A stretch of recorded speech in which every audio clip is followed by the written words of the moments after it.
Once a Raider, bruh, always a Raider, bruh. Shit simple as that. You look silver and black. Lot of bread invested in that old line. Car insurance cost the all. What is going on, Raider Nation? What is going on? It is your boy Darian coming to you live with another video.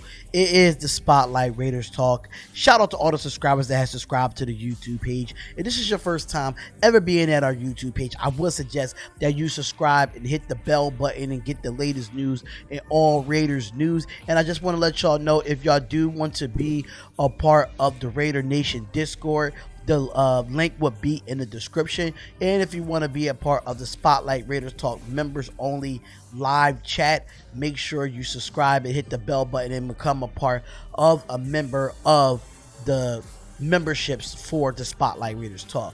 But without further ado, let's get into this video. And the Raiders did take a long, I wouldn't say long, the Raiders end up losing this game 30-23, a second straight loss for our Las Vegas Raiders.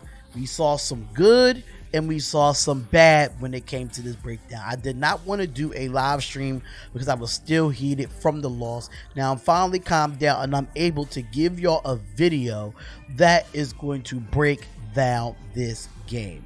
Now I have to say that the Las Vegas Raiders lose their second straight game on Sunday, falling to the Buffalo Bills.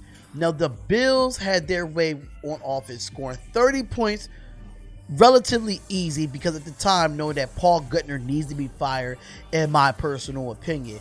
Now, with the team is banged up in the secondary, the team didn't have no solution for Josh Allen and his receivers. The game was over when Derek Carr fumbled on a sack, less than 6 minutes left in the game, but it wasn't really a sack. It was just an incomplete pass on that, and then he ended up fumbling again. So he did end up fumbling, but it was an incomplete pass. So I don't know about the second fumble, but I only saw one fumble from him. The Raiders were driving on Buffalo to potentially cut the score to a one possession game, and the Las Vegas Raiders, scored late in a touchdown to cut the lead down to 30-23. But the team was unable to recover from an onside kick and officially ended the game. Now, the Raiders would take on the Chiefs in Kansas City in Week 5, and the Chiefs are set up to take on New England Patriots on Monday night, due to the whole Rona thing that's going on with them as well. And the Raiders need a win to avoid dropping below 500 for the first time this season. But here are some of the offensive producers of Week 4 when it comes to this Raiders offense.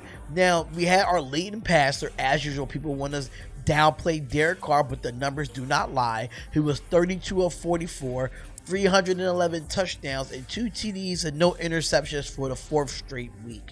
Our leading rusher, Josh Jacobs, only had 15 carries for 48 yards, and the Bills had him really sustained. The Bills had him to a point where he just could not get nothing going.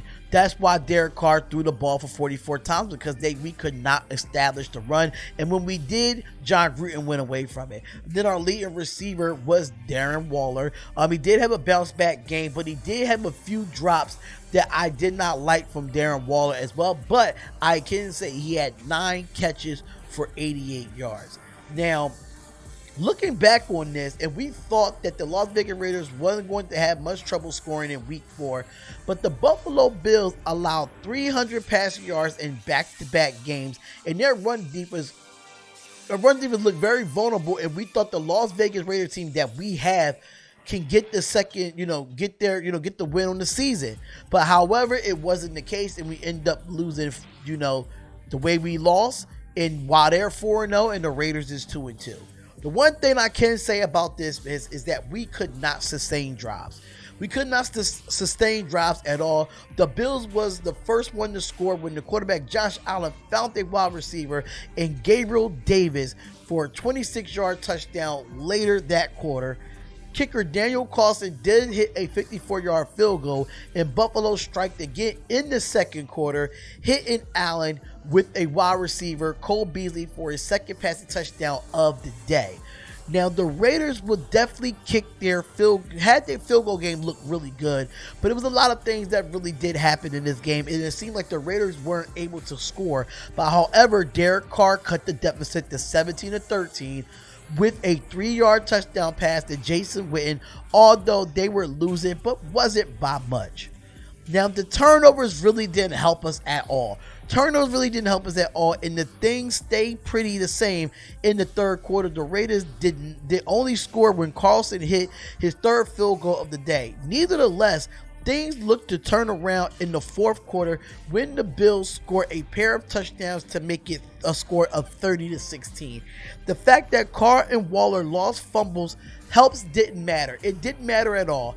But the Raiders were moving the ball efficiently when we see drives in turnovers. They scored one last touchdown with 1 minute and 29 seconds left on the clock, but then the game was out of hand, and the last ditch effort was tried to be desperation onside kick, and it failed. But the Bills reached a 30-point mark for the third straight week. We had no problem moving the ball against the Raiders.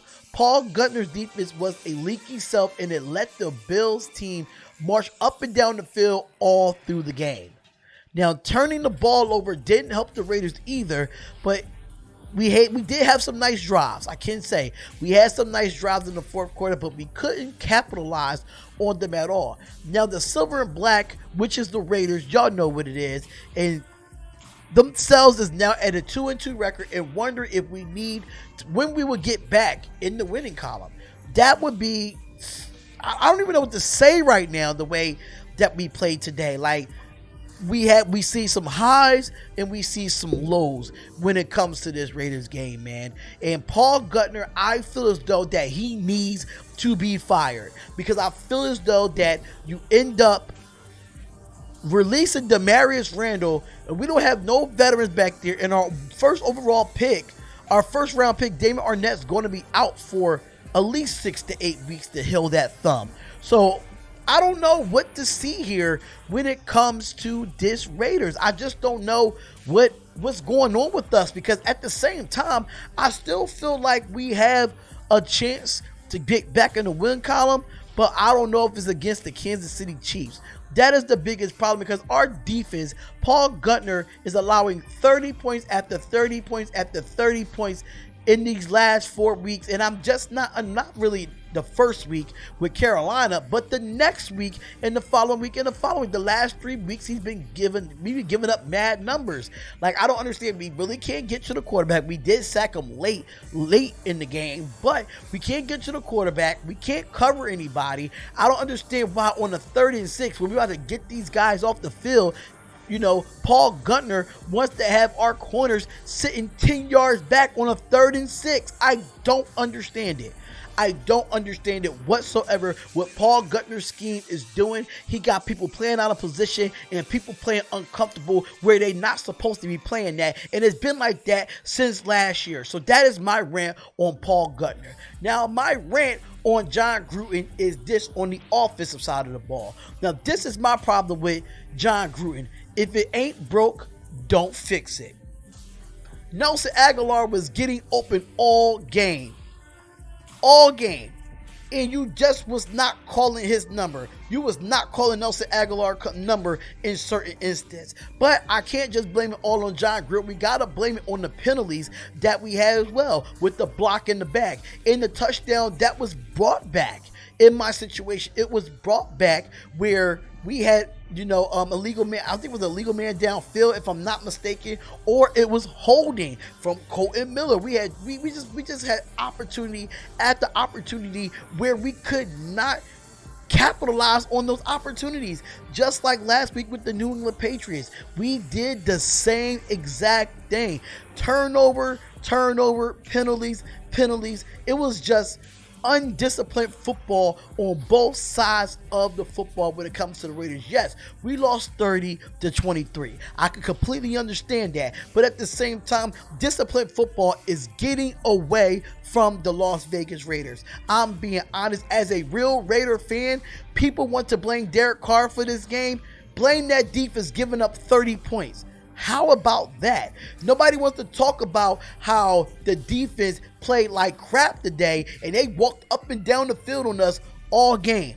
All game. Nobody want to talk about how Paul Guntner had people playing out of position all game. On a 3rd and 6, you have our corners 10 yards back. That is unacceptable. That is definitely unacceptable. And at the same time, people want to say, oh, Carr fumbled. Yeah, Carr fumbled, but Waller fumbled and Hunter Renfrow, but nobody's getting on them. Carr did what he was supposed to do. He didn't throw no interceptions. He had a 311 yards on 42 attempts and 2 passing touchdowns. What more do you want from this man? What more do you want? And then when he does get pressure, he ends up fumbling the ball because the offensive line ain't doing what they supposed to do. But in this game, this was a team loss. It was a team loss, and you cannot blame not one person. You can blame from top to bottom, from coaching to the defense, to the offense, to the special teams. You can do it all. It was a team loss. And I am nervous for this Kansas City Chiefs game coming up. I am nervous because I don't know what John Gruden offensive play calling that he's doing. We have no rhythm on offense. We have no rhythm on offense at all. And that's been the main problem with the Raiders. We have no offensive flow. If it ain't broke, don't fix it. Why you just... And we're so predictable. We're so predictable as a Raiders offense. Everybody know on first down that we're going to Josh Jacobs. Everybody know that. And then we got to think about it. Oh, on the 4th down, when they ran with Ingold, they knew it was going to Ingold or Jacobs. They knew it. They already was prepared for it. John Gruden don't spread us out. We stay so condensed on offense. It's so predictable. We don't spread. We don't get 5 wide receiver sets. We don't do 4 wide receiver sets. We don't spread the 3 wide receiver sets out. You guys, Josh Jacobs playing a zone read. Josh Jacobs is not a zone read type of running back. He is downhill. When you stretch, he cuts back inside, or you run it up the middle with him. It's simple as that, y'all. It's simple as that. The Raiders lose to the Buffalo Bills 30-23, and I just don't understand why things are not looking the way they look. I don't understand why things are not clicking the way they're clicking, but John Gruden needs to hire an offensive coordinator and he just be a head coach. You need a young play caller. John Gruden, I'm calling you out. You need a young play caller. And I'm being real. I'm honestly real. I try to be professional on here, but I just had to speak my mind on these Raiders in this organization. But like I said before, man, John Gruden got to open up the playbook. Paul Guntner needs to be fired as defensive coordinator, and that's my personal opinion. But let me know what y'all think about this video, ladies and gentlemen. Let me know what y'all think. Comment, like, and subscribe to the channel. Don't forget that if you want to do the Raider Nation Discord, the Discord is in the description. If you want to get merch, the link is in the description. If you want to be a part of the Raider Nation memberships, the link is in the description. And comment, like, and subscribe to the channel. It's the Spotlight Raiders Talk, and I will see y'all in the next video, man. Peace.